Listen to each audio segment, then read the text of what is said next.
केपीको पैसा खाने यिनीहरूका मासु भात खाने भोट चाहिँ घन्टीलाई ठोक्ने त्यस्तो छ माहौल यहाँ माहौल बालन शाहको हो केपीको पैसा खाने धेरै भ्रष्टाचार 72 जना मान्छे मारो मन्त्री हुँदा गृह मन्त्री काङ्ग्रेसले पनि बालन शाहलाई हाल्छ राप्रापाले पनि बालन शाहलाई हाल्छ हो घन्टीलाई हाल्ने हो मान्छे हुनुहुन्छ नि सबैजना र हामी आएको छौँ तपाईँहरूको माझ तपाईँहरूको साथ सहयोगको अपेक्षा गरेका छौँ हुन्छ धन्यवाद एकताल चाहिँ जसरी भए पनि हामीले बालन सरलाई चाहिँ हामी जिताएर छाड्ने हो हजुर एक छापे भोट हाल्ने हो सत्य कुरो एक छापे भोट हाल्ने हो एकताल चाहिँ भोट मेरी बुढी एमाले कि हो नेपाली काङ्ग्रेसलाई भोट दिँदा 7 दिन भात खान दिँदा अहिले घन्टीमा चाहिँ यो भ्रष्टाचार गरेकाले गर्दा घर दैलो नछुट्याइदिनु ल हजुरको यात्रा सहज होस् है त ल ल बिस्तारै जानुहोस्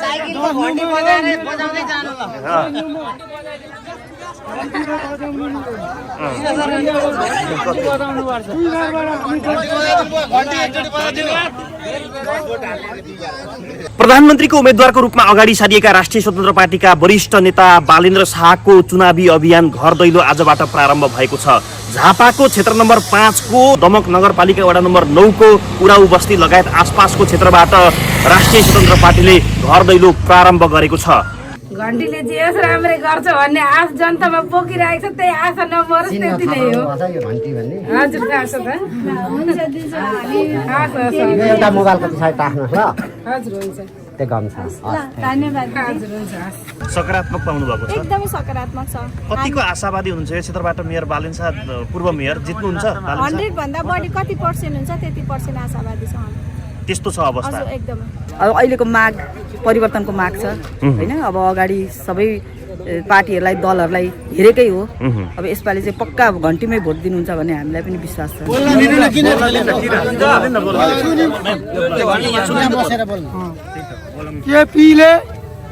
केपीले जित्यो भने यो भ्रष्टाचार गरेर मान्छे मार्दा पनि जस पाइएन जनता सब बालन शाहमा छ। ल तपाईँ कुरा सुन्नु।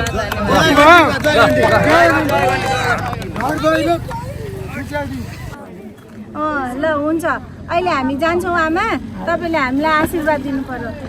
हस्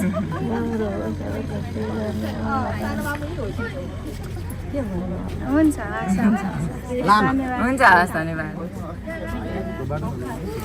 धेरै देशको मुहार फेर्छ भने हामीहरू उहाँलाई अब हामीहरू उहाँप्रति हामीलाई धेरै आशा छ।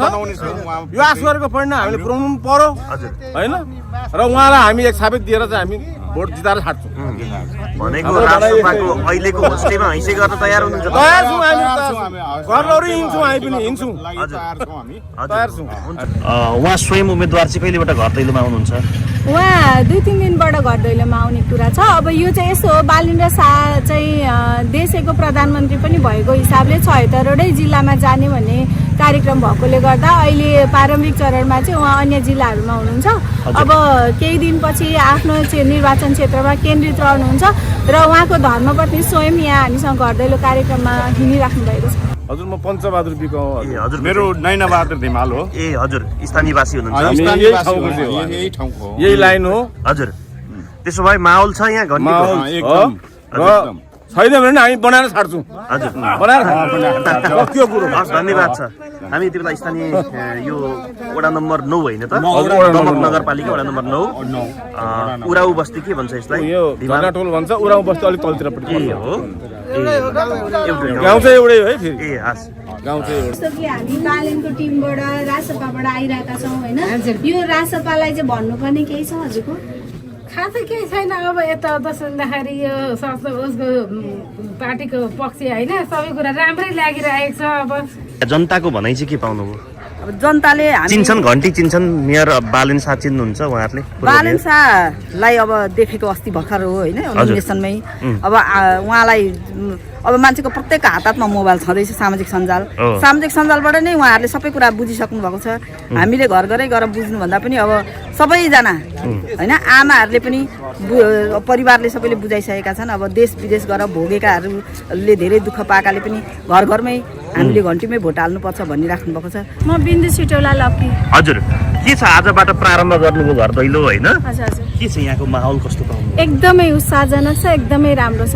हजुर यो हरेक घरबाट हामीलाई चाहिँ चुनावी अभियानमा सघाउँदै हिँडिराख्नु भएको छ। मान्छेहरू आफै स्वयस्फूर्त रूपमा स्वयस्फूर्त रूपमा आउनु भएको छ। हजुर आज त तपाईँहरूले एकदमै अव्यवस्थित भनौँ सुकुम्बासी बस्तीमा पनि जानुभयो होइन हजुर। दुर्गम ठाउँहरूमा नि पुग्नु भयो भनेपछि त्यहाँ पनि थाहा रहेछ रासोपा घन्टी भन्ने सबै हजुर, एकदमै एकदमै त्यहाँको त कतिजना साथीहरू त हामीसँगै जोडिनु भएको छ, अभियानमा पनि हुनुहुन्छ हजुर। र सबैलाई थाहा छ यो पालि हामी परिवर्तन गर्छौँ भन्नेमा हुनुहुन्छ सबैजना। यस्तै अव्यवस्थित बसोबास बसिरहेका छौँ होइन। अब बस्दा यहाँ उसो होइन धनी पूर्जा पाएको अनि छैन। निसा पाउनु भयो नि नगरपालिका हजुर। निसा भन्ने बाँड्दै थियो नि खै त्यो मलाई थाहा भएन। पाएको छैन। हामी यत्तिकै बस्ने मात्रै गर्ने खाने मनै जाने यहाँ हाम्रो धनी पूर्जा अधिकार केही पनि छैन हाम्रो। कति पुस्ता भएछ यो ठाउँमा बस्नु भएको यो त हाम्रो बाजेकोदेखिको पालाको हो यो। बाजेकै पालादेखि। हजुर, अँ। मेरो हजुरबा सासू ससुरा पनि यहीँ मर्नुभयो, सासू ससुरा नि यहीँ मर्नुभयो, अब हामी पनि 100 वर्षभन्दा नागेछ। अनि के नाम भन्नुभयो दिवालले? मेरो नाम चाहिँ श्यामकला श्यामकला के बिका। विका हजुर। ए कृष्ण विका दाइ यहाँको अध्यक्ष म हुनुहुन्छ हो कृष्ण बिका यहाँको कृष्ण बिका दाइ अध्यक्ष हुनुहुन्छ। उहाँसँग यो टोल हामी समन्वय विकासको। गरिरहेका छौँ हजुर।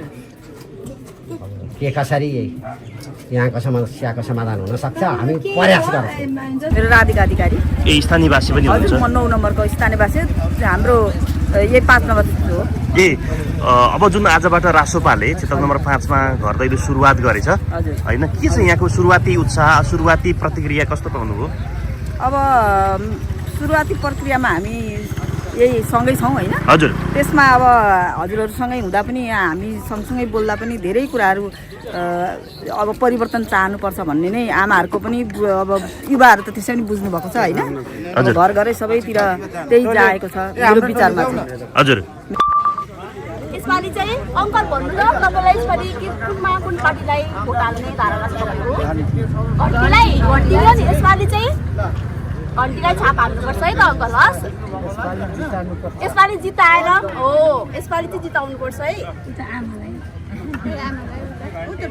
भोट चाहिँ ल अङ्कल थाहा छ नि हाल्नु आउँछ नि नआए पनि सिकाउँछु नि फेरि आउँछौँ नि फेरि सिकाउनलाई पनि। हस् अङ्कल।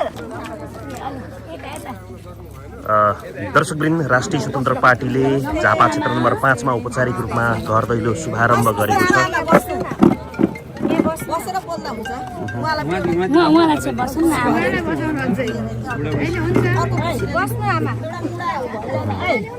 यहाँ देखिरहेका छौँ यति बेला यो उराउ बस्तीमा यो दमक नगरपालिका वडा नम्बर 9 स्थित उराउ बस्तीको दृश्य हामी देखिरहेका छौँ।